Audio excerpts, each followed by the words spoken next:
Hey guys, today we're going to talk about 5 basic fashion concepts that every guy should know.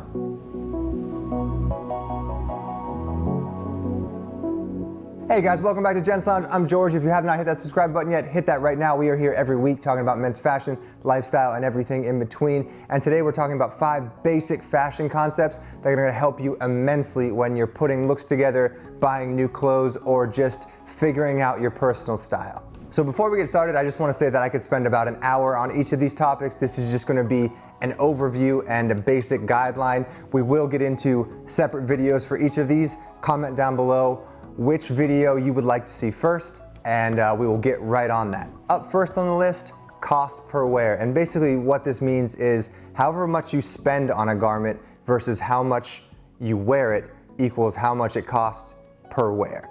So, if you spend $500 on a jacket, but you wear it 500 times, your cost per wear is $1. If you spend $500 on a pair of shoes and you wear it twice, your cost per wear is $250. So your goal is to get the cost per wear for your items probably around, I'd say lower than 10, but around $3 to $5 is ideal. I mean, if you're balling out of control, do whatever you want. But for us on a budget, that would be a good goal to stick with. And this concept just kind of lends itself to spending more money on things you'll get more use out of. So, wallets, jackets, a pair of denim, not so much t-shirts or button downs or things that you have a lot of in your closet, because there's only so many days in a year to wear clothes, and if you're not putting them in a consistent rotation, you're not getting a good cost per wear out of the item. The next concept on the list is called high-low, and that's basically mixing high-end items with low-end items. So I think Anna Wintour for Vogue was the first person to ever do this for some reason, but she mixed like a Gap pair of jeans with a Prada jacket or something, and everyone's like, whoa, mind-blowing that you could mix low-end stuff with high-end stuff. A high-end product mixed with all low-end goods kind of takes the outfit up a notch, and you don't need to spend a ton of money on certain things. There are some things that you kind of got to spend more money to make the item, I guess, at least good quality. Like a leather jacket you can't really cheap out on. Just kind of basically like staple pieces that you need good construction and good quality to just not look cheap. But then, other things like t-shirts and button downs, you can kind of go on the little lower end, spend a little less money, save yourself some money, and you'll still have that high-end look because, your jacket or your jeans looks really nice and high-end, so it just kind of elevates the whole outfit. And on to number 3, tailoring.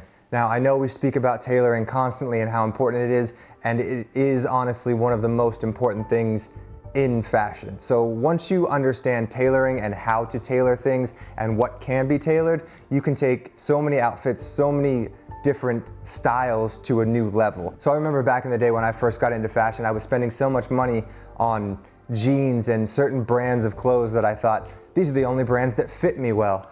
And then I discovered I could tailor pretty much anything and every brand could fit me well. So, once you realize what you can do with tailoring, you can save yourself so much money. And number 4 on the list, pattern mixing. Now we've done a few different videos on this, how to do it, examples of how to do it. I will try to link to them down below. But basically this is a super subjective concept. So pretty much anything you wear with confidence might or could work, but a general rule of thumb when you're getting into it, I would say, if you're going to mix patterns, keep colors consistent and then mix up sizes and or shapes. So if you have big squares in a shirt, small squares or circles in a pocket square. If you have polka dots that are one size on a shirt, do a different size polka dot on the blazer or pocket square or whatever you're trying to accessorize. Just try to stay away from the same pattern in the same size on multiple articles of clothing,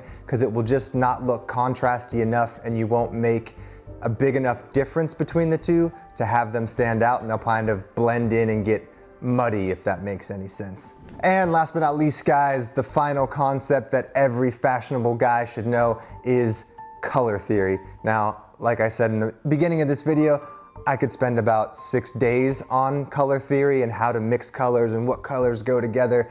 But I would say basically to start out, try to stay in the same family. I think blue, gray is the easiest family to be in. So you got the denim, have a white t-shirt, a gray accents, and then you can pretty much filter any color around this concept. So if you want a pop of yellow, a pop of orange, a pop of red, you can do that as well. But then you also kind of got to think about your skin tone and what colors work with your skin tone. Do you have a warm skin tone, a cold skin tone, summer or spring skin tone, fall, winter skin tone? There's all different colors and shades of colors for different seasons, which, like I said, we can get into a ton. But basically, for color theory, understand what colors go with what colors work with your complexion. And I would say try to stick to a color family when you're building your wardrobe, because it's just gonna make it easier for you to select something out of your closet and pair it with anything else in your closet. If you're all over the map, it's gonna be harder to match things together,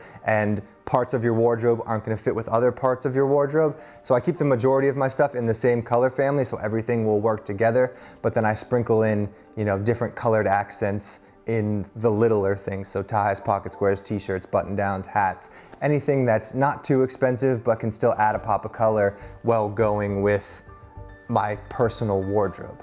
So that pretty much wraps up the video. I hope this was interesting for you. Leave a comment down below on which concepts you would like us to do longer videos on. And if you have not hit that subscribe button yet, hit that right now. If you haven't followed us on Instagram, @GentsLounge, give us a follow over there. And hopefully Blake will be back very soon and you won't just have to deal with me. See you on the next one, guys. Cheers.